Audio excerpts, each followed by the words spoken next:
That's it. 6 words and Emily Baldoni just torched 2 years of no comment. Justin and Emily finally talked. And I mean, they did not come here to make peace. Welcome back to Amelia Brown. Quick disclaimer before we start. Allegedly, reportedly, sources say you know how it goes, but listen, the tea is hot today. Fast recap, in case you forgot. Justin Baldoni, Blake Lively, it ends with us. A lawsuit, 2 years of dead silence. And now Justin and his wife Emily just sat down in their own living room in Nashville and dropped a video that's got the whole internet choosing sides again. Let's get into it. That created so much noise, and we didn't want to add to the noise. So we just wanted to let the justice system run its course. What I will say is that there have been so many painful things that have been spoken into existence. Untruthful. Over the last couple years. And the truth and the facts have spoken for themselves. He knows what's happening. He's not an idiot. He sees the articles. He sees the messaging online. I feel like maybe Blake smelled his kindness, mistook it for weakness, and tried to take advantage and take power. And I also feel that it's important as we say that, in that gratitude, it doesn't negate the injustice and the pain that we have also felt in the last few years. So, we didn't want to add to the noise. Come on, 2 years. 2 whole years of getting dragged in headline after headline, of being turned into the internet's favorite villain, and now that the settlement's gone your way, now you've got something to say? I mean, that timing is not an accident, that's a calendar somebody circled. And then he throws in painful, untruthful things spoken into existence. Listen, he's still mad, he's just dressing it up nicer this time. Softer lighting, softer voice, same grudge underneath. And then the gratitude line right after. That gratitude doesn't negate the injustice and the pain. Bro, pick one. Are you grateful or are you wounded? Because you can't sit there thanking God one sentence and reminding us how wronged you were the next sentence and expect nobody to clock it. That's not vulnerability. That's a strategy with a Bible verse stapled to it. And here's the thing. When people are truly just healing, quietly, privately, they don't usually need cameras rolling in their own living room to prove it. The moment you invite an audience into your healing, it stops being healing and starts being a statement. A very produced, very lit, very intentional statement. That wasn't a healing video. That was a receipt with a filter on it. We just wanted to let the justice system run its course. And the truth and the facts have spoken for themselves. And here we are. All right, so how are we doing? How are we when people doing? see us on the street, how are you? We are healing. Mm-hmm. And if you've ever been through something traumatic, you know that healing isn't linear. We are healing. Healing from what, though? I mean, genuinely, walk me through it. This thing settled back in May. It's done. It's signed. If it's settled, what exactly are you still healing from at this exact moment, on this exact camera, in this exact living room? Unless, and stay with me, it's not the lawsuit he's healing from, it's the image. It's 2 years of being cast as the villain in somebody else's story and now trying to quietly walk that back one soft-spoken interview at a time. And healing isn't linear. Listen, that line sounds deep. It sounds like something you'd put on a journal cover, but it's also the perfect line to say when you don't actually want to explain anything real. It's vague on purpose. It's designed so nobody can argue with it, because how do you push back on, healing isn't linear? You can't, that's exactly why they picked it. And then that little laugh after, here we are. I mean, that laugh is doing a lot of work too. That's relief. That's the sound of somebody who finally feels like the tide turned in their favor. Healing isn't linear. PR timing usually is. And I also feel that it's important as we say that, in that gratitude, it doesn't negate the injustice and the pain that we have also felt in the last few years. And we've had to wrestle with so many things and try to understand so many things, like how could something like this even happen? Let alone disguised as a fight for women. So much to unpack. And the truth is, reality is that there's been a lot of trauma for us to move through as a family. And here it is, the line everybody's been waiting for, disguised as a fight for women. Say that again slow, disguised as a fight for women. There is exactly one person that's aimed at, and everybody watching knew it before Emily even finished the sentence. Blake built her entire case, her entire public image, her entire "I'm doing this for every woman who's been silenced" narrative around that set, around that movie, around that fight. And Emily just stood in her own house in front of a camera and basically called the whole thing a costume. Sources say Blake was privately furious, and honestly, I believe it. Who wouldn't be? Because if that 6-word line sticks in the public's mind, it doesn't just chip at Blake's story, it undoes 2 years of narrative building in a single breath. That's not a slip of the tongue, that's not an emotional outburst, that is a scripted, rehearsed, precision-aimed dart. Nobody accidentally says disguised on camera. You don't stumble into that word. You choose it, you sit with it, you practice saying it calm, not angry, because calm hits harder than angry ever could.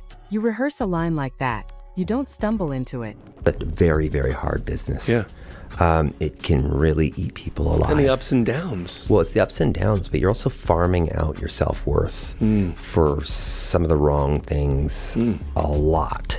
And it makes advocating for yourself very tough, right? Now here's where it gets messy for the other side of this thing. Word is Ryan's actually more upset than Blake is. And get this, apparently not purely for his wife's sake. His own career is reportedly taking hits behind the scenes. Studios quietly stepping back, phone calls slowing down, doors that used to swing open now just staying shut. And listen, Hollywood does not ghost people for fun. Hollywood does not ghost people out of boredom. Hollywood ghosts you the second the math stops adding up, the second you become more risk than reward. If even half of that is true, then Ryan isn't just standing next to his wife in solidarity right now. He's fighting for his own bag while pretending it's all about loyalty. That's a very different kind of desperate than, I'm defending my wife. That's I need this narrative to die before it costs me my next 3 projects. When the calls stop coming in, that's not gossip. That's a warning sign with your name on it. Hey Blake, did you rewrite Lily's lines for today's scene? Oh yeah, nothing big though, just a few changes that I think better portray Lily's thoughts. That's cool, I don't mind, I trust you. Could you just let me know next time in advance? I want as much of a woman's perspective as possible. So do your thing, I just want to be kept in the loop. So Ryle is reacting to the right lines when we film. Gotcha. Don't worry, you're still the director. This clip right here? This one right here is the entire lawsuit compressed into under a minute. Blake rewriting lines. For Lily's sake, she says, real casual like it's nothing. Justin saying it's fine, he trusts her, just keep him posted next time. Sounds sweet on the surface, right? Sounds collaborative. But then, don't worry, you're still the director. I mean, come on, think about that sentence for 2 seconds. If someone has to actively reassure you that you're still in charge, on your own set, on your own movie, then you already weren't feeling like you were in charge, were you? Nobody walks up to the guy who's obviously running the show and says, hey, don't worry, you're still running the show. That sentence only exists to patch a crack that's already there. That's not teamwork, that's a power shift happening in real time, in broad daylight, and everybody involved is smiling through it, like it's completely normal. Asterisk nobody reassures the guy who's actually still running the show. It did not end with a settlement in the whole "it ends with us" Blake Lively, Justin Baldoni legal fight. Lively is now asking Baldoni and his partners to pay damages and cover her legal fees from this battle. Remember, that's after both sides declared victory, basically, after a settlement earlier this week. Everyone keeps saying, it's settled, it's over. They both moved on. It is not settled. Read the actual update. Blake is reportedly still coming after Baldoni and his partners for damages and legal fees, and we're not talking pocket change. $8 million. Allegedly, $8 million. That is not closure, folks. That is an invoice with a bow on it. Both sides took their little victory lap earlier this week. Both camps put out their statements. Both sides smiled for the cameras. And meanwhile, one side is apparently still trying to cash a very large check off of that so-called victory. You don't get to declare the war over while your lawyers are still sending bills for it. That's not peace. That's just round 2 with better lighting. You don't do a victory lap while your lawyers are still billing by the hour.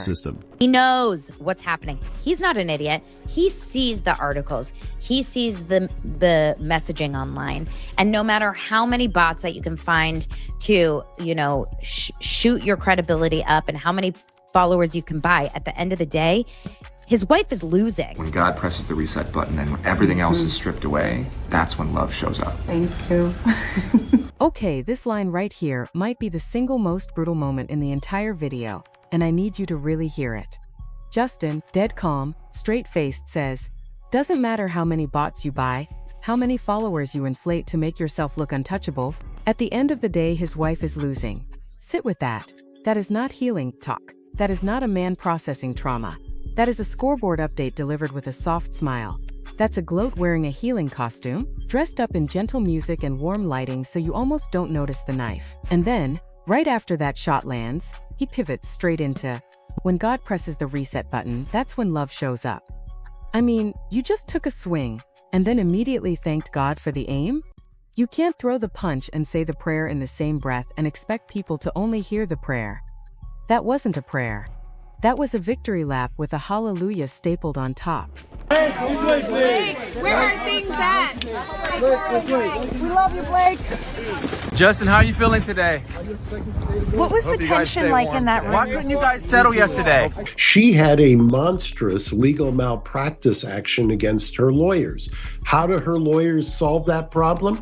They immediately beg Baldoni's team to go into private mediation. The California Supreme Court case says if you go through private mediation, you can't sue your lawyer for legal malpractice. To take a step forward, you have to make a moment or a minute or an hour or a day or a month or a year about you.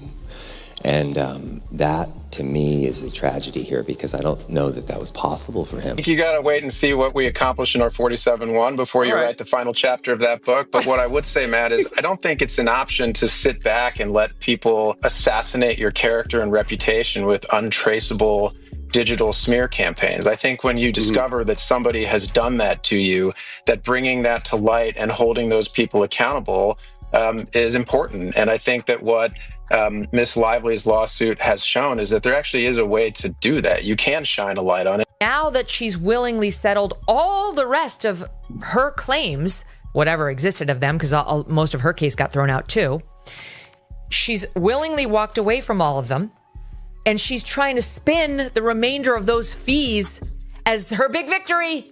She's won. You see, she's won. Meanwhile, we all knew you were getting some measure of fees. And here's where this stops being soft and starts being straight-up legal warfare. Listen closely to this part because it moves fast. The claim being laid out. Blake reportedly had a monstrous legal malpractice problem brewing with her own lawyers, and the fix, the actual strategic fix, was to push everyone into private mediation. Because under California law, once you go through private mediation, you can't turn around later and sue your own lawyer for malpractice. Read that twice if you have to. That is not casual commentary. That is somebody walking you, step by step, through the other side's legal playbook like it's a magic trick they already figured out the mechanics of. And then it gets even sharper. I don't think it's an option to sit back and let people assassinate your character and reputation with untraceable digital smear campaigns. Translin, and I mean, come on, that is a direct, out-loud accusation that Blake's team ran a shadow PR war against Justin behind the scenes. No hedging, no softening, just straight to the accusation. And then the final knife, the one that really twists, she's willingly walked away from all of it. Most of her case got thrown out too, and now she's trying to spin the leftover fees as her big victory. She's won? You see, she's won. I mean, the sarcasm in that alone. That's not respect for an opponent. That is mockery, wrapped in a suit and tie, delivered with a straight face on camera for millions of people to watch.